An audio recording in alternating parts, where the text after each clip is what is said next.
السلام علیکم ورحمۃ اللہ وبرکاتہ الحمدللہ رب العالمین اللہم صلی علی محمد وعلی آل محمد۔ آج کی اس نشست میں ہم ایک ایسا اہم موضوع اس کو ڈسکس کرنے جا رہے ہیں، بلکہ یہ ہمارے ہاتھ میں کتاب ہے جس کا نام ہے نہج البلاغہ، اور یہ کتاب اہل تشیع بھائیوں کے ہاں ایک اہمیت کی حامل کتاب ہے، اور ان کے اکثر گھروں کے عوام کے گھروں میں بھی یہ آپ کو کتاب مل جائے گی۔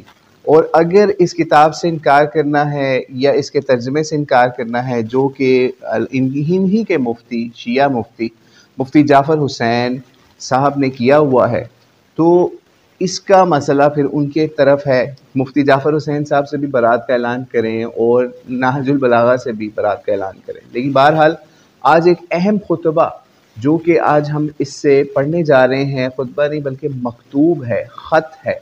یعنی خط وہ چیز ہوتی ہے جو مہر ثبت کرتی ہے کہ کسی بندے کا کیا عقیدہ، کیا مقام، کیا کہنا ہے کسی چیز کے بارے میں۔ کیونکہ خطبے کے اندر جب آپ کوئی چیز بول رہے ہوتے ہیں تو وہ چیزیں بھی نکل جاتی ہیں جو کہ آپ کہنا نہیں چاہ رہے ہوتے، لیکن جب آپ لکھ رہے ہوتے ہیں تو آپ بہت ناپ اور تول کے چیز لکھ رہے ہوتے ہیں۔ تو آئیے یہ مکتوب نمبر 6 ہے، اس کو پڑھتے ہیں۔ اگر آپ اس کو ایک نیوٹرل بن کے سنیں گے اور آپ یہ اس سے ہدایت لینا چاہیں گے کہ یار ہم سوچیں دیکھیں کہ مولا علی کا ابو بکر، عمر اور عثمان ان ہستیوں کے بارے میں کیا موقف تھا، اور ان کی بیعت کے بارے میں، ان کی خلافت کے بارے میں کیا موقف تھا، تو یہ ایک مکتوب آپ کے پاس اگر صحیح طریقے سے ہو جائے تو میں چاہوں گا کہ شیعہ اپنے گھروں کے اندر اس ایک مکتوب کو لٹکائیں، فریم کروا کے رکھیں، تاکہ وہ پھر ان ہستیوں کے اوپر، ابو بکر، عمر، عثمان، ان ہستیوں کے اوپر تبرہ بازی سے باز آ جائیں۔ تو آئیے اس مکتوب کو پڑھتے ہیں۔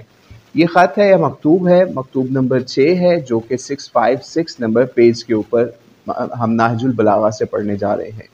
مکتوب ہے، آپ فرماتے ہیں، حضرت علی کا مکتوب ہے، حضرت معاویہ کے نام: جن لوگوں نے ابو بکر، عمر اور عثمان کی بیعت کی تھی، انہوں نے میرے ہاتھ پر بھی اسی اصول کے مطابق بیعت کی جس اصول پر وہ ان کی بیعت کر چکے تھے، اور اس کی بنا پر جو حاضر ہے اسے پھر نظر ثانی کا حق نہیں، اور جو بر وقت موجود نہ ہو اسے رد کرنے کا اختیار نہیں۔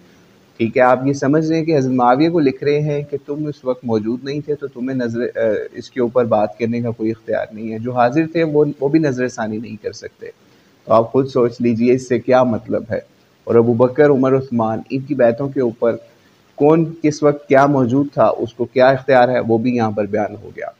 ٹھیک ہے، اسے رد کرنے کا اختیار نہیں، اور شورا کا حق صرف مہاجرین و انصار کو ہے۔ ٹھیک ہے، شورا کا حق صرف مہاجرین اور انصار کو ہے۔ اس سے یہ بھی بات پتہ چل گئی کہ شورا کے ذریعے سے ہی مسلمانوں کا والی یا وارث یا پھر مسلمانوں کا خلیفہ منتخب کرنے کا عقیدہ مولا علی کا بھی ہے۔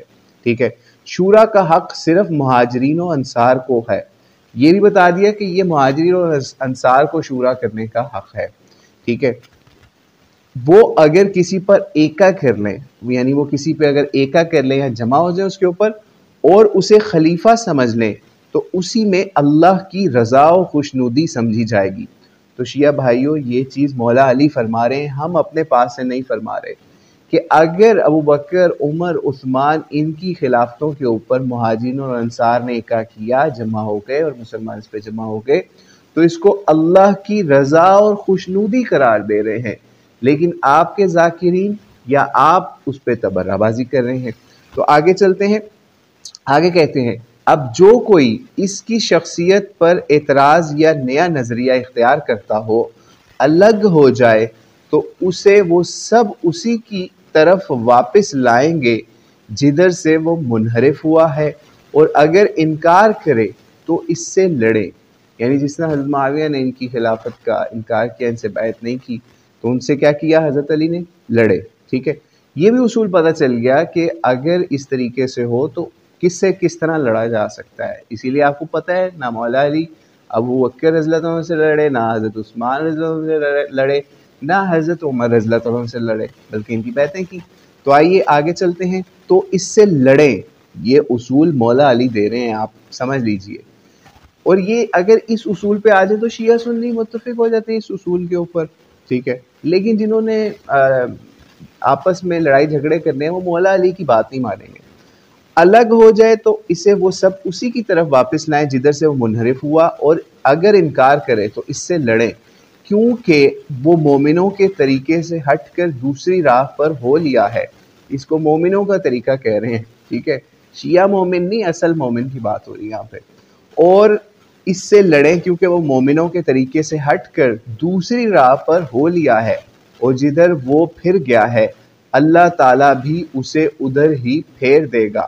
پھر آگے کہتے ہیں، اے معاویہ میری جان کی قسم، اگر تم اپنی نفسانی خواہشوں سے دور ہو کر عقل سے دیکھو تو سب لوگوں سے زیادہ مجھے عثمان کے خون سے بری پاؤ گے، مگر یہ کہ تم بہتان باندھ کر کھلی ہوئی چیزوں پر پردہ ڈالنے لگو. والسلام. تو یہ آپ سوچ لیجیے، آگے والسلام بھی لکھا، ٹھیک ہے. مسلمانوں کو ہی والسلام لکھا جاتا ہے یا کافروں کو لکھا جاتا ہے، یہ بھی آپ کو پتا ہوگا. تو یہ ہم نے آج نہج البلاغہ سے آپ کو خطبہ پڑھ کے سنا دیا. اگر آپ اس خطبے کو شیعہ سنی کان کھول کے، دماغ کھول کے، نیوٹرل ہو کے شیعہ سنی کے قلادے اپنے گلوں سے اتار کر سنیں تو ان کو پتہ چل جائے گا کہ مولا علی کیا اصول دے رہے ہیں خلافت کے حوالے سے، شورا کے حوالے سے، مومنوں کے رستے کے حوالے سے، بیعت کے حوالے سے، پھر اسی طریقے سے حضرت عثمان رضی اللہ عنہ کے قتل کے بارے میں. تو آپ خود سوچ لیجئے، جب یہ اصول مولا علی علیہ السلام پیش کر رہے ہیں مکتوب کے اندر اپنے سٹیمپ کے ذریعے سے، آپ کی کتاب کے اندر یہ نہج البلاغہ کے اندر مکتوب آ بھی گیا ہے، تو پھر بھی اگر آپ اس مکتوب سے منحرف ہوتے ہیں تو آپ خود سوچ لیجئے آپ مومنوں کے رستے پہ ہیں، مولا علی کے رستے پہ ہیں، یا کس کے رستے پہ ہیں. تو آج یہ دعوت فکر پیش کرنی تھی کہ جو لوگ حضرت ابوبکر، حضرت عثمان اور حضرت عمر علیہ السلام کے اوپر تبرہ بازی کرتے ہیں وہ باز آ جائیں اور مولا علی کے رستے کے اوپر واپس آ جائیں. السلام علیکم ورحمۃ اللہ وبرکاتہ.